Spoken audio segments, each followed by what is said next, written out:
यहाँ करनाल के पार्टी कार्यालय में डीएससी समाज के सभी कार्यकर्ताओं की एक मीटिंग बुलाई गई है।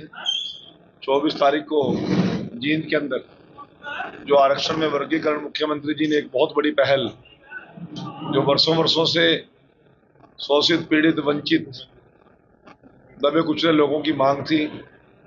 1975 से हमारा समाज के लोग इस बात पर लगे हुए थे। वो आखिर नायब सिंह सैनी जी ने 18 अक्टूबर 2024 को कैबिनेट में पास किया और 18 तारीख को ही 14 तारीख को वो हमारा नोटिफिकेशन जारी हो गया। उसको लेकर एक बहुत बड़ा कार्यक्रम, मुख्यमंत्री जी का सम्मान समारोह जींद के एकलव्य स्टेडियम में मनाया जा रहा है और उसमें मुख्य अतिथि के तौर पर माननीय नायब सिंह सैनी जी का स्वागत करने के लिए हरियाणा प्रदेश के कोने कोने से लाखों लाखों लोग पहुंच रहे हैं। आज उसी कार्यक्रम के निमित्त मैं करनाल जिला के डीएससी वर्ग के लोगों की एक बैठक लेने के लिए आया हूं। मेरे साथ भारतीय जनता पार्टी अनुसूचित जाति मोर्चा के प्रदेश के महामंत्री एडवोकेट अमरनाथ सोदा जी, हमारे जिला के महामंत्री सुनील गोयल जी, सफाई कर्मचारी आयोग के डिप्टी चेयरमैन आदरणीय आजाद जी और हमारे वरिष्ठ नेता आदरणीय एलम सिंह जी और जोगिंदर जी और बहुत से साथीगण अभी बैठक में ऊपर चले गए हैं।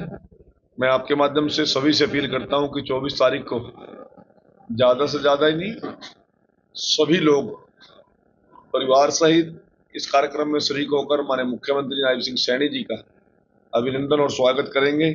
हमारे माननीय प्रदेशाध्यक्ष मोहनलाल बड़ोली जी, जिनका एक बहुत अहम रोल इस डीएससी वर्ग को लागू करने के अंदर रहा है, माननीय मनोहर लाल जी जो हमारे पूर्व मुख्यमंत्री हैं, मैं अपने केंद्रीय नेतृत्व का भी आभार प्रकट करता हूं।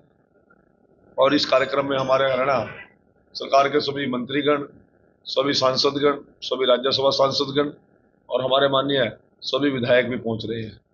हमारे समाज के सभी संत और सामाजिक और धार्मिक संस्थाओं के जितने भी मुखिया, वो भी सभी इसमें भागीदारी करें। कांग्रेस की हार के बाद लगातार कहीं ना कहीं रोड प्रतिरोध की राजनीति भी शुरू हो गई है, इस तरह देखते हैं क्या कुछ करना?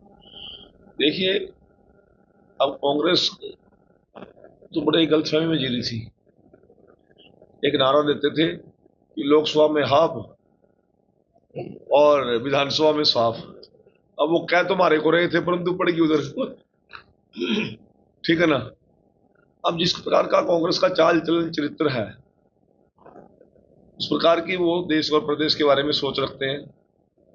किस प्रकार से कांग्रेस के कैंडिडेटों ने बयानबाजी करी का पहला अपना जुगाड़ कराएंगे भाई, फिर रिश्तेदारा का करेंगे, जो थोड़ा बहुत बच गया फिर वर्करा का करेंगे, बाकी राम राम सत। और बोली लगा रहे थे बैठ के, 50 वोट दिलाओ और नौकरी ले जाओ। परंतु 10 साल की हमारी सरकार की उपलब्धियां, मनोहर लाल जी की बिना पर्ची बिना खर्ची की नीति, मनोहर लाल जी का आखिरी टेल तक किसान के पानी पहुंचाना, 24 घंटे बिजली देना, कानून व्यवस्था को सुदृढ़ करना, गरीब से गरीब आदमी को जो जो सुविधाएं दी गई, आयुष्मान का एक बहुत बड़ा रोल गरीब के जीवन के उत्थान के अंदर है। और एक जो क्षेत्रवाद की और परिवारवाद की राजनीति चलती थी, उसके ऊपर एक सबसे बड़ी कड़ी चोट हमारी सरकार ने मारने का काम किया। और नायब सिंह सैनी जी का सौम्य और मधुर चेहरा और मधुर वाणी, लोगों ने उस पर विश्वास किया और हरियाणा प्रदेश के अंदर जो कांग्रेस गलतफहमी में जी रही थी, उसको धरती दिखाने का काम किया। परंतु मैं एक बात और क्या कि अपनी बातों खत्म करूंगा कि यदि लोगों ने हमारे ऊपर तीसरी बार विश्वास किया है, तो हमारी जिम्मेवारी भी बड़ी है, लोगों की अपेक्षाएं बड़ी हैं। और मैं आपके माध्यम से विश्वास दिलाना चाहता हूं कि नायब सैनी जी के नेतृत्व में, मोदी जी के नेतृत्व में हम लोगों की अपेक्षाओं पर खरा उतरने का काम करेंगे, 100% खरा उतरने का काम। हार की सर कई जगह किल्लत नजर आ रही है, बीजेपी खाद लेने।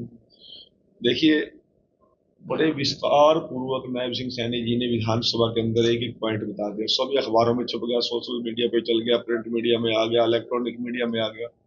अब मुझे तो कहीं बात नजर नहीं आ रही। मैं तो कल भी गाँव में था और लगातार दौरों पे हमें तो एक किसान भी ये कहता नहीं मिलता जी मेरे 5 कट्टे दुआ दिया, 2 कट्टे दुआ दो।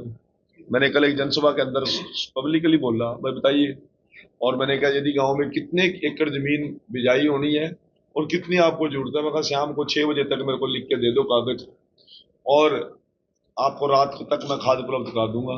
एक किसान खड़ा हुआ था जी, 4 कट्टे चाहिए, मैं कंधा चाहिए तो जी 5 दिन के बाद चाहिए, मैं 5 दिन चले जाइए। अब वो एक प्रकार का नैरेटिव कांग्रेस ने सेट किया था, वो ऐसा नैरेटिव है नहीं। पहले से ज्यादा मार्केट में भी खाद उपलब्ध है और सरकार के पास भी खाद उपलब्ध है। सरकार चिंतित है, नायब सिंह सैनी जी, पूरा मंत्रिमंडल और हमारे सारे के सारे अधिकारी इस काम में लगे हुए हैं। यदि आपके पास भी कोई केस मिले, मैं अपना नंबर दे रहा हूँ, जिसको खाद की किल्लत हो, हम उसको खाद उपलब्ध कराएंगे। महिलाओं को 2100 रुपए कब से शुरू हुए? हाँ देखिए, हमारा संकल्प पत्र लोगों ने बड़ा विश्वास करके उसके ऊपर मोहर लगाकर काम किया। हमारे डिपार्टमेंट की सारी योजना इस पर लागू होगी, काम हमने शुरू कर दिया है, और संकल्प पत्र का एक एक पॉइंट हम लोगों को देने का काम करेंगे। और लाडू लक्ष्मी योजना के तहत जो 2100 रुपए की बात है उसको भी हम पूरा करेंगे। 500 रुपए का सिलेंडर जो है वो 1,80,000 वालों को मिलेगा या सबको? नहीं, वो 1,80,000 से नीचे वालों को उपलब्ध होगा। ऑपोजिशन का अब तक कोई लीडर नहीं गया हुआ है, विधानसभा सत्र भी चल रहा है, कल भी है।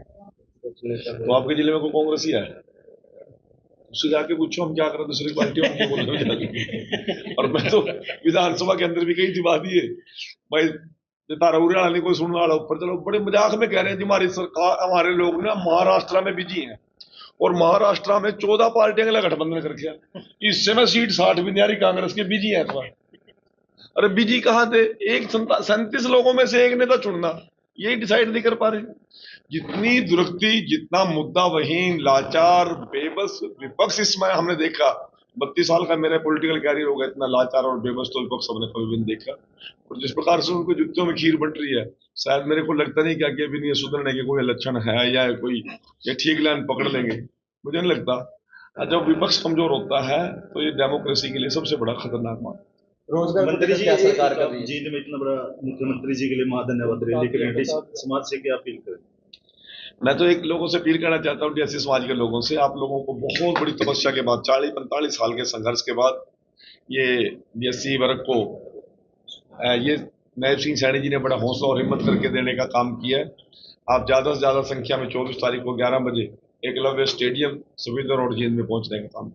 रोजगार को लेकर तो क्या कहना चाहेंगे? क्या मतलब रोजगार क्या कहना चाह रहे हैं? इंडस्ट्रियल एरिया नहीं खुल रहे, फैक्ट्री नहीं, कहाँ की बात कर रहे हैं? कहीं पे भी हो, उदाहरण तो दोनों मुझे। जहाँ पे लोगों को नौकरी ज्यादा मिलेगा, इंडस्ट्रियल एरिया। मैं ये कह रहा हूँ कि सबसे बड़ा मारुति का सबसे बड़ा प्रोजेक्ट हम खरखुदा में लगने जा रहा है, और प्रधानमंत्री स्वयं उसका फाउंडेशन करके गई है, और 24 घंटे लाइट हमने उपलब्ध करा दी है, बढ़िया सड़कें दे दी हैं।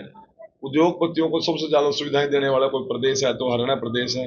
यदि कोई आपको लगता है कि उद्योगपतियों को ये चीज हम देते हैं, हरियाणा की सरकार दे, तो हम उसको इंडस्ट्री को ज्यादा लगेंगी तो हम उसको भी करने के लिए तैयार हैं। एचआर के अंक में भी लागू हो गई है डीएससी। हाँ जी, अच्छा, एचकेआर की बात आप जो कर रहे हैं, ये विषय बड़ा दूसरे तरह का है। मैं आपको उसमें विस्तार से बताना चाहता हूँ कि 1,80,000 जाति कोई किसी की भी हो, गरीबों की कोई जाति नहीं, जो 1,80,000 से नीचे के लोगों को नौर जी ने इसमें जोड़ने का काम किया है। 90%, 66%, 60%, 65% उसी वर्ग के लोग आ रहे हैं, खासतौर से बैकवर्ड वर्ग के लोग आ रहे हैं। गरीब सामान्य वर्ग का भी है, गरीब की तो कोई जाती है नहीं, उसको पेट की आगे की जैसी, तो मैक्सिमम लोगों को हम लाभ दे रहे हैं। हमने एक क्राइटेरिया गरीब का बनाया, जो प्रधानमंत्री जी ने कहा, एक महिलाओं का बनाया, एक युवा का बनाया, किसान का बनाया, उस क्राइटेरिया में वो लोग आ रहे हैं। और स्पेशलाइजेशन यदि कोई आप ये कहते हैं कि 20% पे ले आकर रोकने हैं, या फिर हम 20% पे ले आएंगे, अब 37-38% इन लोगों को रोजगार मिल रहा है, रिजर्वेशन से ज्यादा मिल रहा है।